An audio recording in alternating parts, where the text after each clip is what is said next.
Halo, Assalamualaikum warahmatullahi wabarakatuh. Waalaikumsalam. Semangat pagi. Pagi. Jumpa saya dengan Pak Deseto. Pagi ini kita masih di sekitar Lembah Candru ini.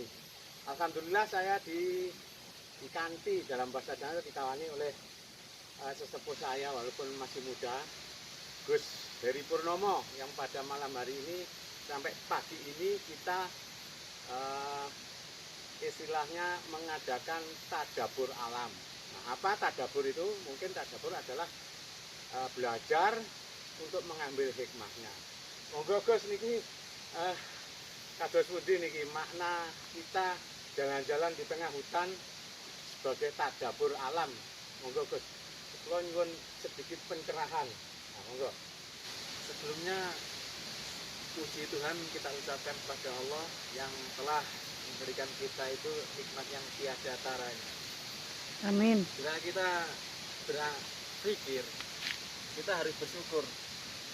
Allah menciptakan alam itu begitu indah, yang mana makhluknya aja ingin menciptakan itu tidak bisa.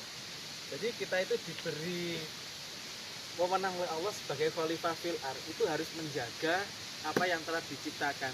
Jangan sampai Allah telah menciptakan, kita disuruh menjaga, kita malah merusaknya. Jadi kita harus mensyukuri bahwasanya alam khususnya di Indonesia ini begitu indah. Surga di dunia ini terletak di Indonesia. Jadi kita harus bangga jadi orang Indonesia. Merdeka. Jadi intinya kita ini bisa menjaga Gus, menjaga kesejahteraan, kedamaian alam. Yaitu makna apa khalifah yang sebenarnya ya Gus ya. Jadi kita ini manusia ini sebenarnya sama Allah diamanai sebagai khalifah ya. Nah, tapi bukan khalifah yang ingin berontak atau khalifah yang ingin bukan. Jadi khalifah yang disertai tanggung jawab yang sangat besar, yaitu menjaga kelestarian, kedamaian dan keselamatan bumi dan alam sekitar. Nah, ada pertanyaan lagi Gus. Nah, kalau kita bertadabur alam seperti ini, kira-kira dalam kita sebagai orang Islam ini perlu apa enggak? Apa yang kira-kira bisa kita petik pelajaran bertadabur alam ini Gus? Ya, bila dilihat dari keadaan alam sekitar yang saat ini kita berada, ternyata kita itu yang dibutuhkan sebuah ketenangan, bukan harta yang melimpah, jabatan, dunia yang serba ada, mewah, bukan itu. Kita harus mengerti bahwa hidup itu kita tidak cukup untuk mengejar dunia, berlomba-lomba dunia, bukan itu yang kita cari. Ternyata kita harus mencari apatah makna di balik kehidupan kita, diberi kesempatan hidup di dunia ini. Gitu Jadi ya, jadi sangat dalam maknanya nanti bagaimana makna hidup dan kehidupan, terutama untuk mencapai keselamatan gitu. Keselamatan dunia wal akhirah kan gitu gitu. Baik, pagi ini itu aja quotes-nya. Kita sebagai khalifah mempunyai tugas dan kewajiban menjaga kedamaian, kelestarian dan keselamatan bumi seisinya, bukan khalifah yang ingin memberontak, khalifah yang ingin berkuasa. Begitu. Selamat pagi. Salam sehat. Wassalamualaikum warahmatullahi wabarakatuh. Waalaikumsalam warahmatullahi wabarakatuh. Monggo kita jalan.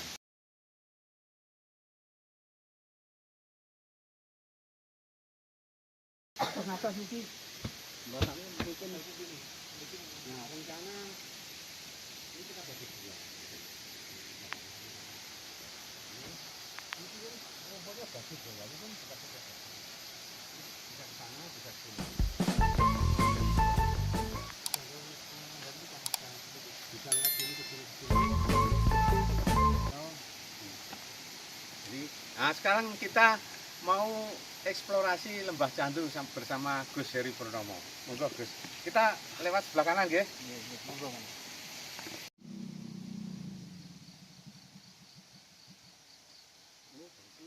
Turun kita ke apa itu? Gerojokan. Ini gosok jalan sini. Yang tadi yang kiri temboknya di sini. Jalannya juga memilih jaga. Duh, ini apa? Kembang apa ini? Anggrek ungu. Enggak, ya. Ini yang ungu ini. Anggrek tanah. Kita ke Coban, turun dikit. Awas Mbak Al.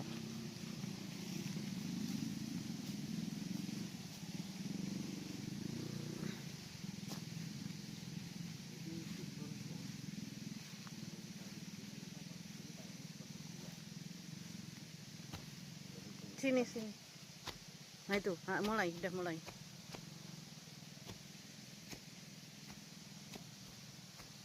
Kayaknya ada yang growong. Kita kalau camping biasanya di sini 2 tenda gitu, Camping di sini, saya di camping ground. tapi narik dari Ya ini. perlu Kak, camping pakai listrik ya untuk mulai Kak.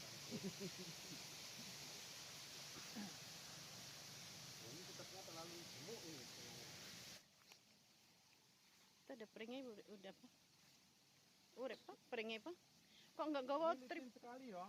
Loh, sangat licin. Makanya harus pelan.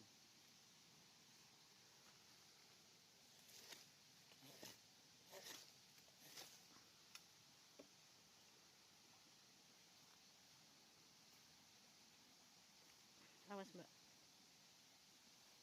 Pak ini loh Pak, sekitar ini tuh Pak. Peringnya. Apa? Peringnya sekitar itu Oh Pak. iya. Ini nggak usah. Ya, ya di mesti ben peringnya urip toh. Awas Mbak, awas Mbak. Awas Mbak. Mbak Al nggak bawa ini ya? Kayu-kayu tadi Mbak Al? Untuk apa? Nah ini ya ada batu ini licin ini.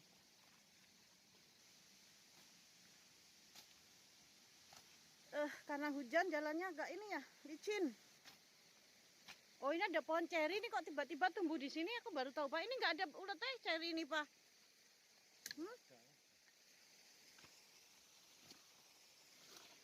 Awas Gus Pur sampai ke bawah. Licin itu mah. Loh ini saya nanam korma udah tinggi segini. Tapi di masjid kecil banget. Nanti Bapak tak kelihatan Pak. Sing diambian pur sing iki apa sing dhuwur ya korma niku ya? Hah? Sing putih Mbak korma niku Mbak. Sing cilik niki nggih. Sane sing dhuwur niki nggih. Berarti paleme aja dipotong ya iku ya. Hidup. Nanti kalah sama palem. Awas Mbak licin nih Mbak. Jadi nak nis nih gini. Gus Pur sampai ke bawah-bawah.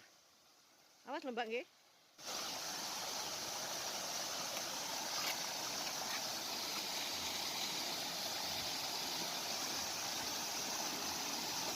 Ini sing jebol. Ini masine niku iki. Soale kan iki nggih. Lah ini sompami dibukangi toli. Kalau kurang jalan kira pun sampai tegak Pak. Tegak sak ngenten iki. Nah ini semacam ini kan dinaikkan di sini. Bukan tanahnya mau tegak. Bukan tambah nggih.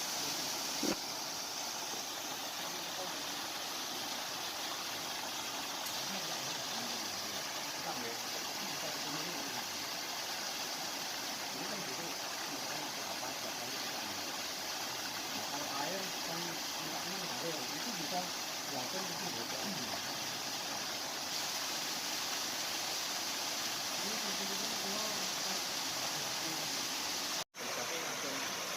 kan kalau itu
Apa ya? Ini padang ini rumputnya ya pun ngeten iki ya kan.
Alhamdulillah kita tadi eksplorasi untuk apa ya istilahnya rehabilitasi kok rehab kaki ini. Kalau di sana itu ada batu ya, ada batu yang besar di mana bentuknya itu seperti banteng. Entah kenapa orang kampung sini menjuluki itu sebagai watu banteng. Sejarahnya bagaimana? Namun menurut sesepuh kampung sini, dulu ini kayaknya sebagai tempat atau kawasan tempat sisa prajurit Diponegoro. Prajurit Diponegoro yang lari diri untuk mengadakan konsolidasi dan pendadaran prajurit. Nah, kenapa begitu? Kita lihat di sini ada sungai. Sungai ini adalah sungai Tempuran ini. Kalau orang Jawa, Tempuran dari dua sungai di sebelah sana, Sungai Gaib dan Sungai Candru. Jadi Sungai Tempuran, konon kalau orang Jawa Sungai Tempuran ini sebagai tempat untuk apa? Pendadaran para prajurit zaman dulu. Nah, terus kok dijuluki watu banteng, katanya memang banteng sebagai semangat katanya. semangat untuk berjuang, semangat untuk mempertahankan atau semangat untuk mengusir penjajah Belanda pada waktu itu. Itu ceritanya. Nah, mungkin monggo ditanggapi Gus Dur. Ya ini cuma sebatas apa ya, Menurut pemasukan. nggih, pandangan secara spiritual lah. Alam ini diberikan oleh Allah kepada kita, harus disyukuri. Mungkin bagi om-om, tante-tante yang mungkin capek dengan pekerjaannya, terlalu banyak pikirannya, silakan datang ke sini sebagai penetral pikiran yang negatif supaya pikirannya bisa fresh kembali. Jadi bisa menikmati sisa hidup yang mana hidup itu begitu berharga, hidup itu begitu indah. Oh, gitu. Nah, bisa untuk meditasi lah. Sebagai ya dalam bahasa kerennya itu sebagai untuk healing lah, untuk healing yang dimana kita setiap hari di kota itu Selalu hiruk pikuk ya, hiruk pikuk kendaraan, hiruk pikuk pekerjaan. Sekali-sekali kita di sini healing. Di sini kalau perlu tanpa lampu, tanpa internet, ya kita back to nature. Nah, back to nature. Apapun bisa memakai camping di pinggir sungai yang jernih. Oke?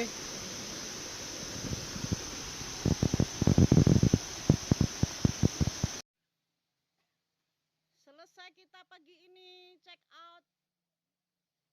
Tadi malam kita bermalam sama Gus Pur, sama Mbak Al. Hati-hati, Mas Sur. Nah, ini dia, kita lagi ada di Lembah Candru itu, Gus Pur itu. Gus Pur mau juga selfie Mbak Al.